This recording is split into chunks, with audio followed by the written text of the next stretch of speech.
प्रिय विद्यार्थियों, मैं साधना पांडे में सभी बच्चों का हार्दिक स्वागत अभिनंदन करती हूँ बेटा। और उम्मीद करती हूँ कि आप ठीक होंगे। हमने जो भी पढ़ाया आपके समझ में आया होगा। पिछले वीडियो में हमने क्या पढ़ा? माहेश्वर सूत्र पढ़ा। माहेश्वर सूत्र कितने होते हैं? 14 होते हैं। इनकी उत्पत्ति कहाँ से हुई? शिव जी के डमरू से। इनका संग्रह किसने किया? महर्षि पाणिनि ने। ठीक, इतना कुछ हमने पढ़ा।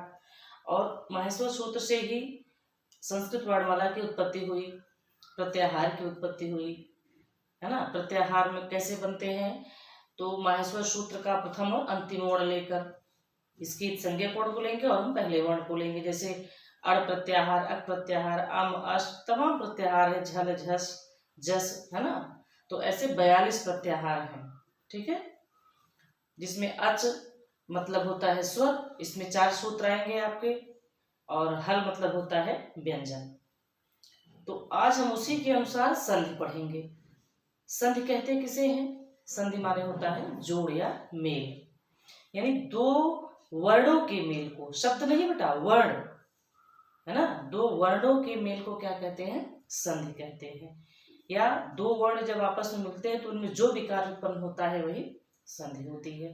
अच्छा, संधि कौन सी है? संधि शब्द में अनुस्वार यही परस्वर्ण, यानी प्रथम शब्द के अंत में यदि अनुस्वार आए और उसके परे जो व्यंजन आए या स्वर आए, व्यंजन आए, जैसे ये प्रत्याहार, ये प्रत्याहार का मतलब अनुस्वार, ये पढ़ रहे हैं, अनुस्वार के बाद ये प्रत्याहार के वर्ण आए तो ये में शाखा शाहा छोड़ करके सभी व्यंजन समाहित है, तो उस व्यंजन का पंचम वर्ण हो जाता है। अब देखिए, जैसे संधि ये शब्द है ना, तो संधि का अगर हम विच्छेद करेंगे तो सम धन धी, है ना, सम धन धी। तो अनुस्वार यही परस्वर्ण सूत्र के अनुसार यहाँ म में अनुस्वार है और यहाँ ये प्रत्याहार का वर्ण आया है, यानी शाखा साहा को छोड़कर कोई भी व्यंजन आए तो धी आया है। तो ध का पंचम वर्ण क्या होता है? न होता है। तो यहाँ क्या हो जाएगा? ये जो म है ये न में बदल जाएगा, तो क्या हो जाएगा? संधि, है ना। हम ऐसे भी लिख सकते हैं अनुस्वार को, हम मतलब ये न को अनुस्वार कभी भी कर सकते हैं, दोनों सही, कोई गलत नहीं है। तो श्रम धन धी संधि, अनुस्वार यही परस्वर्ण सूत्र से ये बना हुआ है। तो हम संधि के भेद कितने होते हैं? 3। कौन कौन से हैं? स्वर संधि, व्यंजन संधि और विसर्ग संधि। तो आज हम पहले स्वर संधि के बारे में ही जानेंगे। ठीक है, हम इसको लिखना शुरू करते हैं, इसको हम इरेज करते हैं।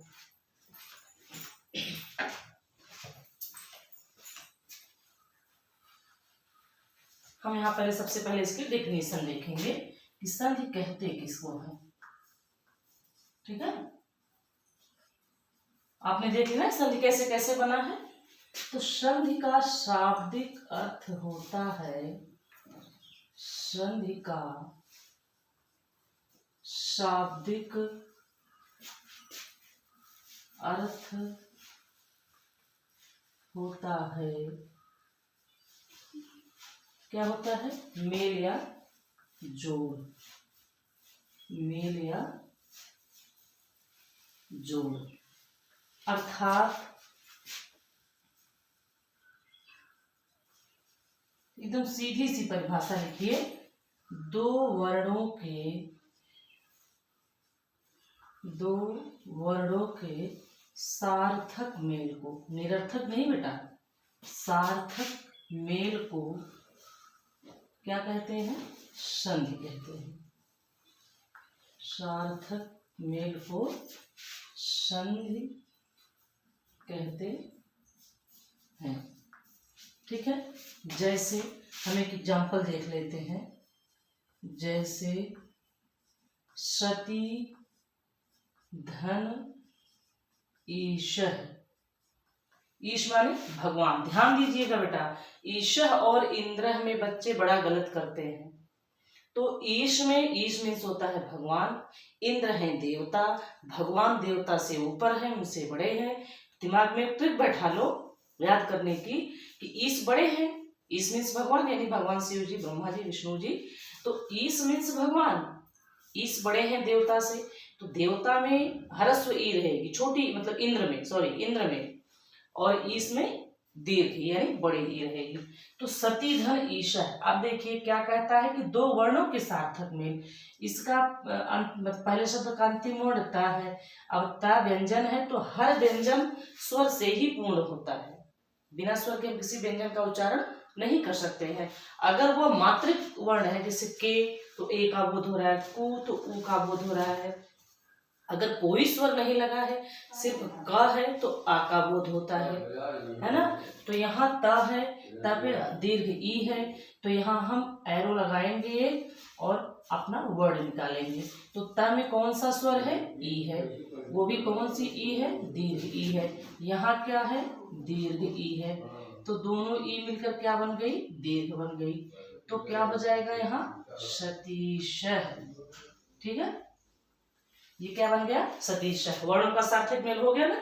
सतीश कौन है? सती के पति अर्थात भगवान शिव जी। ठीक है, अब हम क्या देखेंगे? संधि के भेद।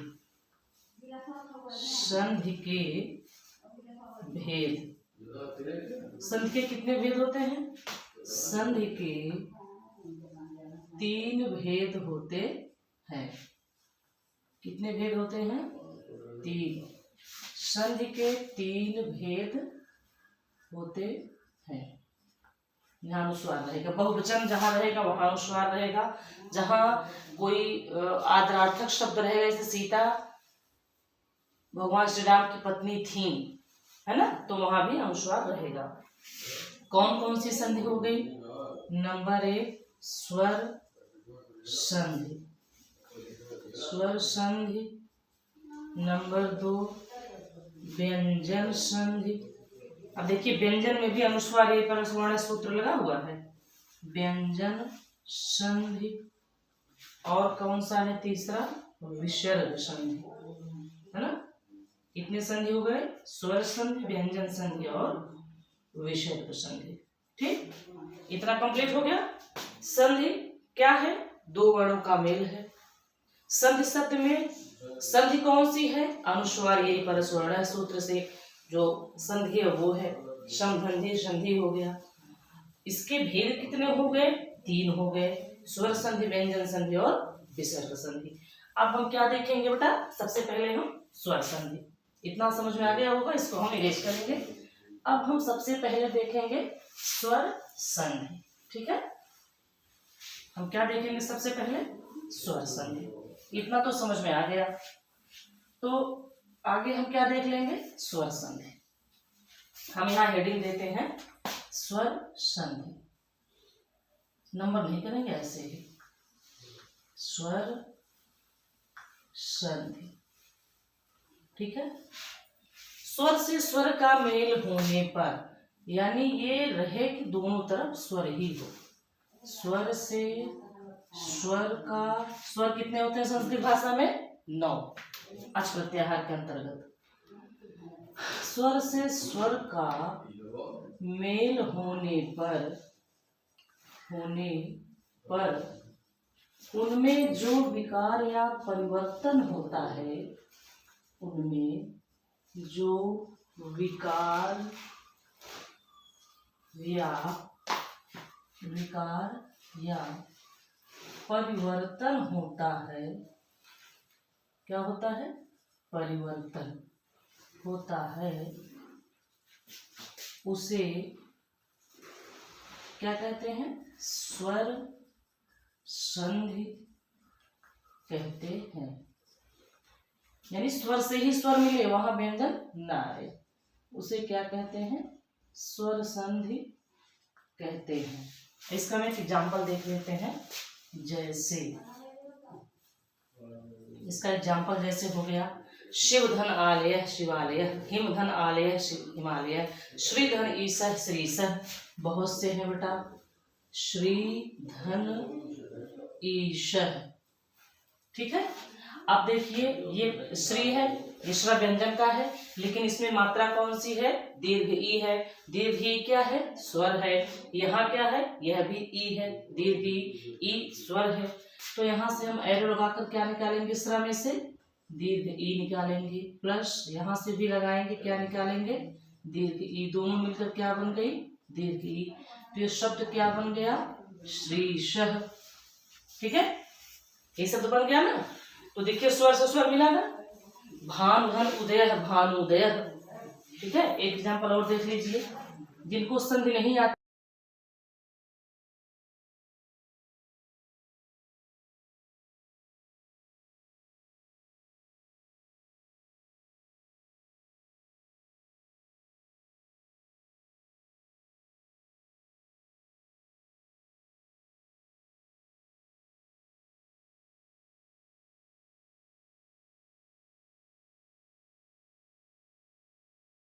तो भानु में से, भानु किसका पर्यायवाची है, सूर्य का, यानी सूर्योदय।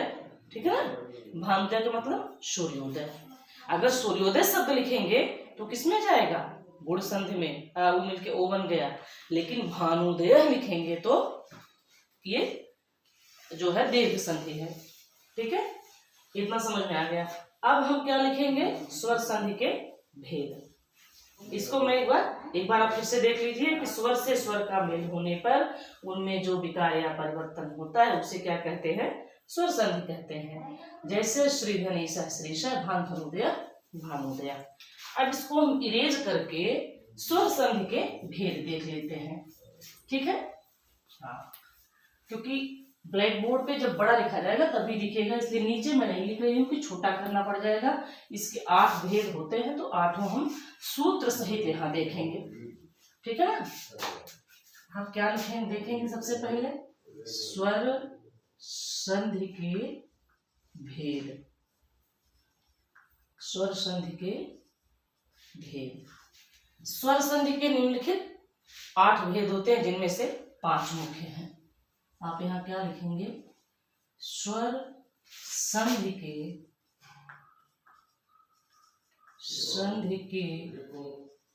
8 भेद होते हैं, 8 भेद होते हैं, जिनमें से 5 मुख्य हैं। कितने मुख्य हैं, 5। स्वर संधि के कितने भेद होते हैं, 8, जिनमें से 5 मुख्य है। ठीक है, तो अब हम इसके क्या करेंगे, 8 भेद हम सूत्र सहित देखेंगे। ठीक है ना, स्वर संधि के कितने भेद हैं, 8 हैं, जिसमें से 5 मुख्य हैं।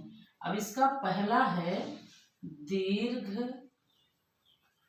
स्वर संधि। इसका पहला सूत्र क्या है, दीर्घ स्वर संधि। इसका सूत्र है अकः सवर्णे दीर्घ। ठीक है, इसका क्या सूत्र है, अकः सवर्णे दीर्घ। दूसरा है गुण स्वर संधि। दूसरा क्या है, गुण स्वर संधि। इसका सूत्र क्या है, आद गुण, ये ओ की मात्रा है, आद गुण। तीसरा है वृद्धि स्वर संधि, वृद्धि स्वर संधि। इसका सूत्र क्या है, वृद्धि रेच, वृद्धि रेच। ठीक है, ध्यान देंगे बेटा, जो ये कोष्ठक में है ये सूत्र है, और जो बाहर है ये संधि का नाम है। चौथा सूत्र है यण स्वर संधि, यण स्वर संधि, इको यणज। इसका सूत्र क्या है, इको यणज। ठीक है, और पांचवा है अयाद स्वर संधि। पांचवा क्या है, अयादि स्वर संधि। ठीक है, इसका क्या है सूत्र, एचो अयवा याव। इसका सूत्र क्या है, एचो अयवा याव। छठा है पूर्व रूप संधि, पूर्व रूप संधि। ठीक है, इसका सूत्र क्या है? एंग पदांता दति। एंग पदांता दति। ठीक, सब एक ही में रहेगा। एंग पदांता दति, पूर्व रूप संधि। और जो पर रूप है, पर रूप संधि, इसका सूत्र क्या है? एंग, ये अंगा है बेटा, काका गंगा वाला। एंग पर रूपम। ठीक है, आठवां है प्रकृति भाव संधि। इसका क्या है? ईदु द्वेद द्विवचनम। ईदु द्वेद द्विवचनम। ईदु द्वेद द्विवचनम प्रगृह्यम। ईदु द्वेद द्विवचनम प्रगृह्यम। एक बार इसमें हम रिवीजन कर लेते हैं। संधि क्या है? दो वर्णों के सार्थक मेल को संधि कहते हैं। संधि शब्द में संधि कौन सी है? अनुस्वार्ययी परस्वर्ण, है ना, कि प्रथम शब्द के अंत में अनुस्वार आए, बाद में ये प्रत्याहार के वर्ण है। ये प्रत्याहार में शाखा साह छोड़कर सारे व्यंजन आते हैं, तो उसी का पंचम वर्ण हो जाता है। तो ध का पंचम वर्ण न है, तथा दधा न। तो शम का जो सम में जो मत है उसका न हो गया, तो संधि हो गया। इसको हम ऐसे भी लिख सकते हैं बेटा, ऐसे भी लिख सकते हैं, कोई गलत नहीं होगा, ऐसे भी। ठीक है, चाहे ऐसे लिखो चाहे ऐसे लिखो। संधि के कितने भेद हुए? 3, स्वर संधि, व्यंजन संधि और विसर्ग संधि। अच्छा, अब स्वर संधि क्या है? स्वर से स्वर का मेल होने पर उनमें जो विकार हो वही स्वर संधि है। स्वर संधि के फिर अब भेद देखेंगे। कितने भेद है? स्वर संधि के 8 भेद हैं, जिनमें से 5 मुख्य हैं। पहला है दीर्घ स्वर संधि, अकस्वर्णीय दीर्घ है। दूसरा गुण स्वर संधि, आद गुण है। वृद्ध स्वर संधि, वृद्धि रेच। यड़ स्वर संधि, इको यड़चि। आयाद स्वर संधि, एचो अयवायाव। पर रूप संधि, एंग पर रूपम। पूर्व रूप संधि, एंग पदांता दति। और प्रकृति भाव संधि का क्या होगा? ईदु द्विवचनम प्रगृह्यम। इतना हमने देख लिया। अब हम इनका डिटेल जो है, यानी हम सबसे पहले स्वर संधि की भेद को पढ़ेंगे। तो हम इन संधियों का डिटेल अगले वीडियो में पढ़ेंगे बाबू। उम्मीद करती हूँ समझ में आया होगा। अगर वीडियो आपके लिए लाइक अच्छा हो, हेल्पफुल हो, तो प्लीज चैनल को सब्सक्राइब करिए, वीडियो को लाइक और शेयर करिए बेटा। अपने अन्य मित्रों में भी इसको भेजिए, क्योंकि ये संधि जो है ना, ये अगर आप संस्कृत पढ़ रहे हैं जूनियर से लेके इंटर तक, आगे के लिए भी, जैसे मान लीजिए कुछ बच्चे इंटर तक ही पढ़ते हैं, उसके बाद संस्कृत छोड़ देते हैं। कुछ लोग को संस्कृत कठिन लगती है। कठिन कुछ नहीं है, कठिन नहीं है। अगर आप कठिन बना देंगे तो हो जाएगा। आपके सोच पर निर्भर है। मन के हारे हार है, मन के जीते जीत। कठिन नहीं है संस्कृत बाबू। इसका ग्रामर इतना अच्छा नंबर उठता है मैथ की तरह। आपका एकदम सब सही है तो सही नंबर, एकदम आपकी राइटिंग पर नंबर नहीं कटेगा, है ना। तो ठीक है, आपके समझ में आया होगा इतना बेटा, उम्मीद करती हूँ। और अब हम मिलेंगे अगले वीडियो में। आप इसको अपने नोट्स में उतार लीजिएगा।